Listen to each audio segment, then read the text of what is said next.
سندھو صاحب، یہ مولانا نے بڑی مفتی صاحب نے بڑی سادہ ہے کہ آپ کا ان کا ایگریمنٹ تھا 1960 کا جو رجسٹریشن ایکٹ ہے سوسائٹیز کا، رضاکارانہ طور پر انہوں نے وہاں پہ اپنی رجسٹریشن کروانی تھی. تو جب آپ کا ایگریمنٹ ہو گیا تھا تو پھر یہ اگر مگر تال میل کیوں ہے؟ کیوں ٹال رہے ہیں آپ اس ایشو کو؟ مولانا تو مجبور ہو رہے ہیں ڈیڈ لائن دینے پہ. سندھو صاحب بہت شکریہ. میرے لیے دونوں بڑے قابل احترام ہیں. علامہ طاہر اشرفی صاحب بہت عالم قابل احترام ہیں، اور دوسرے مولانا صاحب بھی مفتی کفایت ٹی وی پہ آتے ہیں. رات کو میں سن رہا تھا جی مفتی کفایت صاحب میرے لیے بڑے بھائیوں کی طرح ہے، لیکن علامہ طاہر اشرفی صاحب سے میرا بڑا ذاتی تعلق ہے.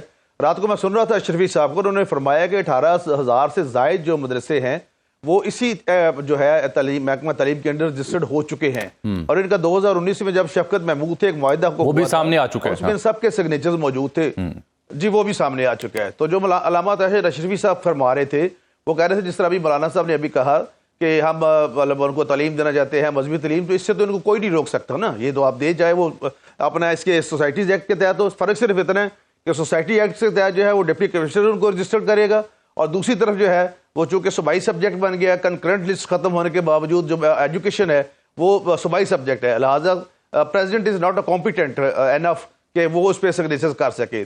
اونلی یہاں پہ ایک مسئلہ بنا ہوا ہے، باقی کوئی ایسا مسئلہ نہیں. لیکن ہم چاہتے ہیں جس طرح آج عطا اللہ طاہر صاحب نے اور تمام علماء اکرام جو باقی ہیں انہوں نے بھی، اسی طرح مولانا فضل الرحمان صاحب کا بھی یہ بڑا آپ 2019 کے معاہدے کا مجھے حوالہ دے رہے ہیں، وہ اپنی جگہ ہے، لیکن اس کے معاہدے کے باوجود یہ آپ اور آپ کے اتحادی کا کنسنسس ہے نا مولانا کے ساتھ. 26 ترمیم سے پہلے پارلیمان کے دونوں ہاؤسز میں وہ پیش کیا گیا معاملہ، پھر دستخط سے انکار کیا گیا.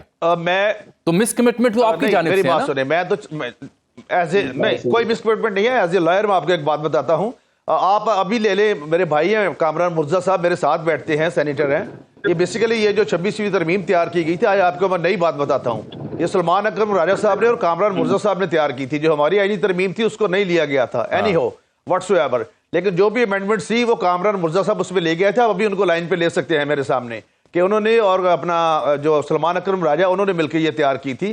لیکن اس میں ایسی کوئی بات نہیں. ابھی میں سمجھتا ہوں کہ آج جس طرح محترم عطا اللہ طاہر صاحب نے اور علماء کرام نے شرکت کی ہے، ڈالے کے ذریعے بہت سارے مسائل حل ہو سکتے ہیں. یہ چونکہ سینسٹیو ٹاپک ہے، میں چاہتا ہوں اس پہ مولانا طاہر اشرفی صاحب میرے لیے محترم ہے، وہ اس کا زیادہ بہتر مولانا صاحب کو جواب دے سکتے ہیں. لیکن ایک بات انہوں نے رات کو کہی تھی کہ اگر کسی کے اکاؤنٹ جو ہوا تھا اکنامک افیئر ڈویژن کی جانب سے چند مسائل پیدا ہوئے تھے فیٹ ایف کی وجہ سے، تو لیکن انہوں نے رات کو فرمایا ٹی وی پہ، میں سن رہا تھا، ان کو بھی سن رہا تھا اور ساتھ کامران مرزا صاحب کو بھی، کہ یہ اکاؤنٹس والا جو مسئلہ ہے اگر کچھ باقی رہ گیا تو میں ذمہ داری لیتا ہوں. لہٰذا بہتر رائے وہ دے سکتے ہیں کیونکہ اٹس ویری سینسٹیو ٹاپک. لیکن بیسیکلی اس کو میں چاہتا ہوں کہ یہ ون ون پوزیشن سے حل ہونا چاہیے دونوں طرف سے، اور تمام علماء اکرام کو آپس میں معاہدہ کر کے بیٹھنا چاہیے. اور یہ جس طرح سے مولانا فضل الرحمان صاحب نے بات کی ہے میرے لیے تو بڑے قابل احترام ہے، لیکن ذاتی طور پر مجھے دکھ لگا جو انہوں نے ایک بدماشی والی بات کی ہے. مجھے ذاتی طور پہ اس سے تھوڑا سا دکھ لگے، اس لیے کہ میں ان کا بہت احترام کرتا ہوں. نہیں، دکھ آپ کو کیوں ہے؟ میں مفتی کفایت صاحب کی جانب دوبارہ جاتا ہوں، لیکن میں پی ٹی آئی کا موقف بھی لینا چاہ رہا ہوں. شیخ صاحب، میں نے حلیم عادل شیخ صاحب آپ سے میں نے کہا جی کہ آپ دکھ کس بات کا، جب انہوں نے کہا کہ ہم ان سے پھر بڑے بدماش ہیں، اس بات کا دکھ لگا. وہ عالم دین ہے، یہ میں کہنا چاہ رہا ہوں. مفتی صاحب، یہ آپ نے دکھ پہنچایا ہے سندھو صاحب کو کہ ہم بڑے بدماش ہیں یہ کہہ کے؟ نہیں، مجھے نہیں پہنچایا. میں ان کا احترام کرتا ہوں بہت زیادہ، مفتی صاحب کا بھی. مفتی صاحب، یہ آپ نے کیوں دکھ پہنچایا ہے سر؟